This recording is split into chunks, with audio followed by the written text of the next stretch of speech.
Periodicity. Periodicity means the repeating trend of properties through the periodic table.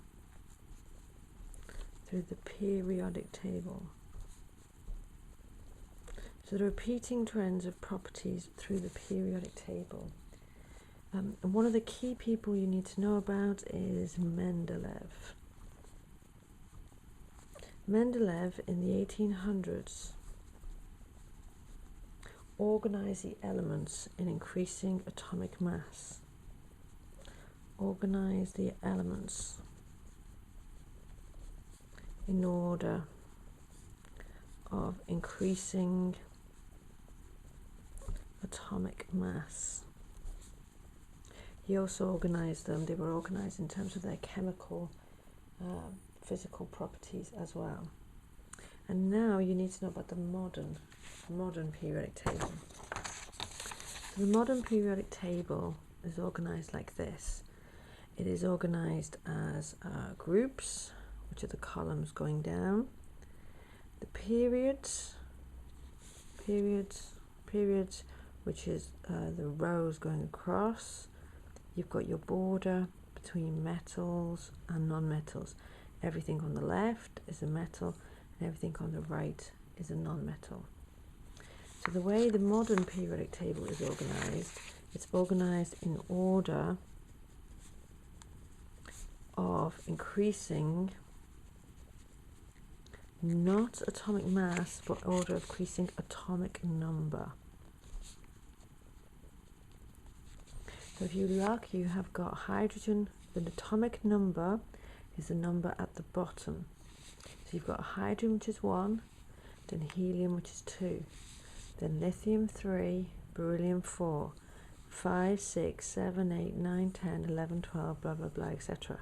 So how is the periodic table organized? It's organized in order of increasing atomic number. Okay, the groups are numbered 1, 2, and then not this part here, then 3, 4, 5, 6, 7, 0. And what does the groups tell you? Well, the elements in the groups have got similar chemical properties. Elements in the group have similar chemical properties.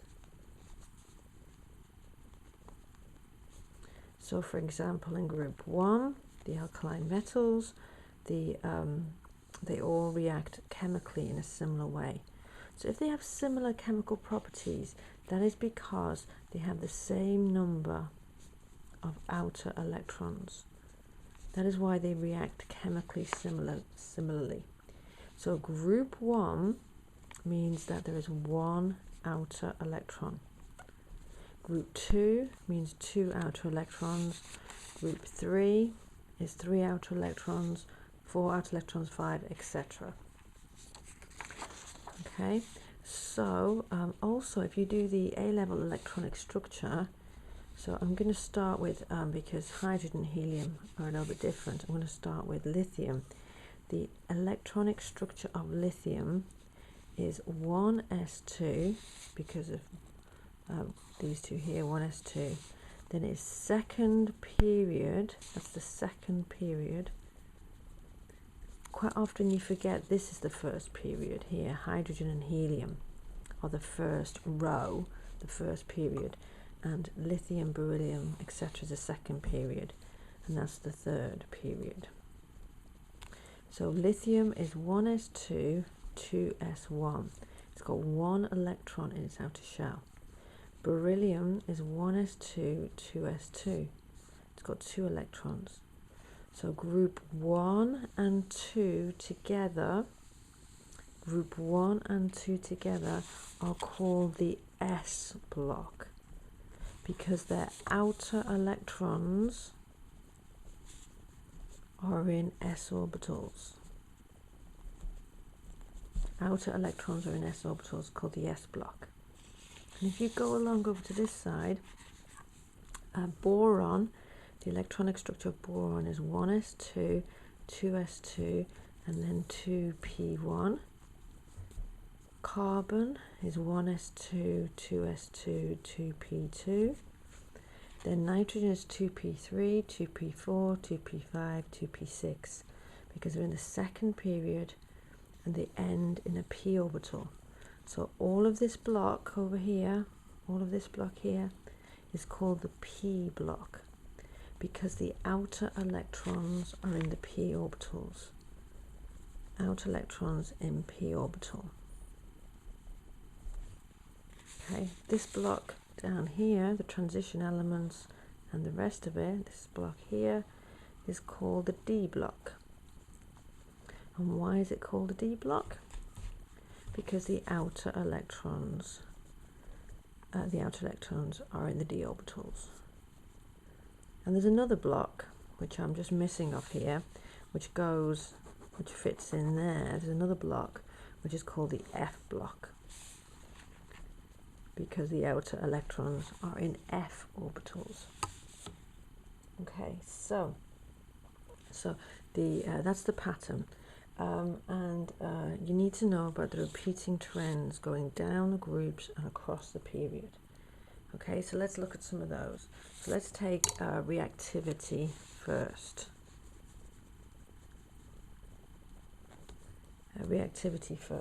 Right? Okay, so as you go down a group, so this is with group 1.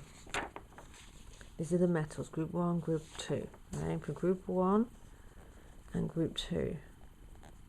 As you go down the metals, the reactivity increases. The reactivity increases. Why does the reactivity increase? Because they lose the outer electron, and as you get further away from the nucleus, it is easier to lose the outer electron. So further away from the nucleus,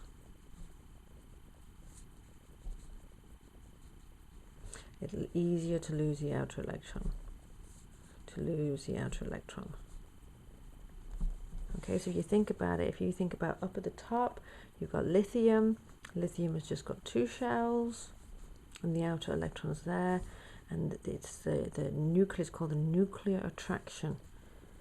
The nuclear attraction is what keeps the electron around the nucleus.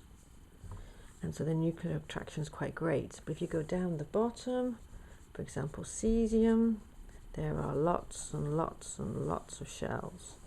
And so the outer electron is further away from the nucleus, and the nuclear attraction is not as great. So reactivity increases as you go down group 1 and 2. But on group 7,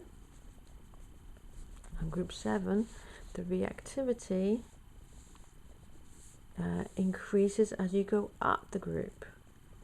Reactivity increases as you go up the group. And that is because the group 7 is all about gaining an electron. Okay? So the smaller, like small fluorine, which again just has 2 shells, small fluorine, it's got 7 outer electrons. It only needs to gain 1 more electron, so it can easily gain that 1 more electron. Whereas something down the bottom, something like iodine, which has got lots and lots and lots of shells, it is harder to gain that outer electron because the distance is a lot bigger. Okay, that's reactivity. Let's do structure and bonding across.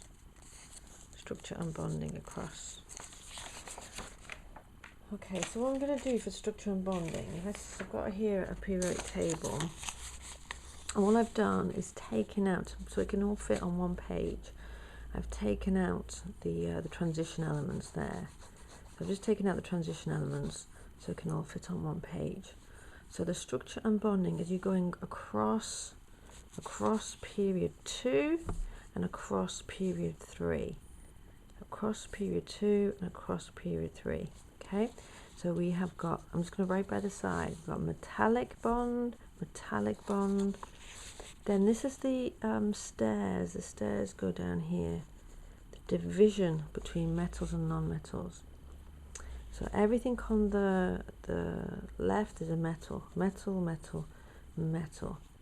Okay, and then everything here is a non-metal. This is covalent bonding, covalent bonding, covalent, covalent. Everything else is covalent bonded. Well, if group 0 form a molecule, it is covalent bonding. Covalent, covalent, covalent. In terms of the structure, if it's metallic, it must be giant. Giant metallic, giant metallic, giant metallic. Now here, these three here, not that one, that's giant metallic. Boron, carbon and silicon are all giant covalent structure. Giant covalent. Also another example of giant covalent is silicon dioxide. Okay, that's another example. And then everything else here, everything else is simple molecular. That means there are covalent bonds inside the molecule and intermolecular forces between the molecule. Okay, so that's the trend in the structure and the bonding. So what's the trend going to be in the melting and boiling points? Okay, what's the trend in the melting and boiling points? So if you go across the period, okay, so we're looking at the melting points. Same thing going to be for the boiling points. And we're looking across the period, so we're looking at the atomic number. It doesn't matter which period you take. If you take period 2 or period 3, it's still the same trend, okay? It increases, the melting point increases until it peaks at the giant covalent, and then it decreases for the rest. Okay, so if you have, let's take period 3 for example, you've got the melting point of sodium, which is quite high because it is a giant metallic and it's got strong metallic bonds that need to be broken. And then it's slightly higher for magnesium, again giant metallic, strong metallic bonds, slightly higher for aluminium. But then for silicon, as you're going across the period, it peaks at silicon. Okay, so it peaks at silicon. And these are all giants, these are all giant structures, and that's why they have giant structures, that's why they have high melting points. But then you go into the simple molecular, and it just drops for all the simple molecular ones. So in the same period, you've got phosphorus, you've got sulfur, you've got chlorine, and you've got argon. And these are the simple molecular. So the trend as you go across the period, same for period 2, this is period 3, but same for period 2, is that it increases in melting point or boiling point and then drops for the simple molecular. And the reason why in giants you're breaking bonds to melt, whereas in simple molecular you're breaking intermolecular forces. Intermolecular forces which are weaker. And bonds are stronger. Okay, why does the melting point increase from sodium to magnesium to aluminium? Why does the melting point increase? Because they are all metallic bonds, they're all giant metallic, whereas aluminium has got it's a 3 plus positive ion, which is very small, highly charged. There are a lot of delocalized electrons. There's 3 delocalized electrons for every ion, and that means it's a very strong, there's more delocalized electrons, small, highly charged, Al3 plus. It's a very strong metallic bond, even stronger than sodium. Okay, the last trend is the size of the atom. So the size of the atom, as you go down the group, what happens to the size of the atom as you go down the group? Well, that's not too tricky. Down the group, as you go down a group, the atom gets larger. Okay, so the atom gets larger as you go down a group. And the reason, because there are more shells as you go down the group. Okay, there's more protons as well. Okay, but the effect of the protons is outweighed by the fact that you have more shells, and you also have something we haven't done yet. You also have more shielding.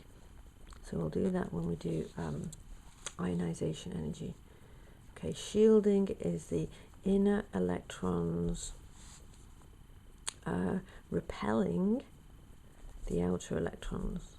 And we'll do that when we do ionization energy. Okay, so you've got more protons, but this is outweighed. It's not as important. It's outweighed by the number of shells, the increasing number of shells, which is a more important factor. Okay, now as you go across the period, what happens to the size of the atom? Now as you go across a period, the size of the atom gets smaller and smaller.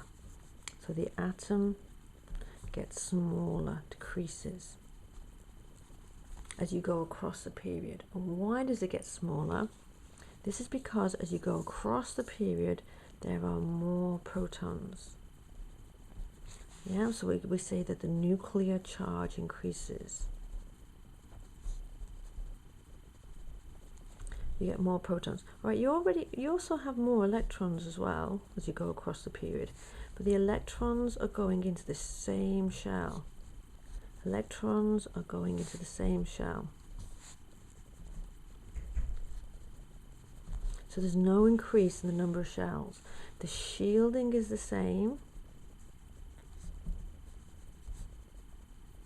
So there's the same number of same number of inner electrons.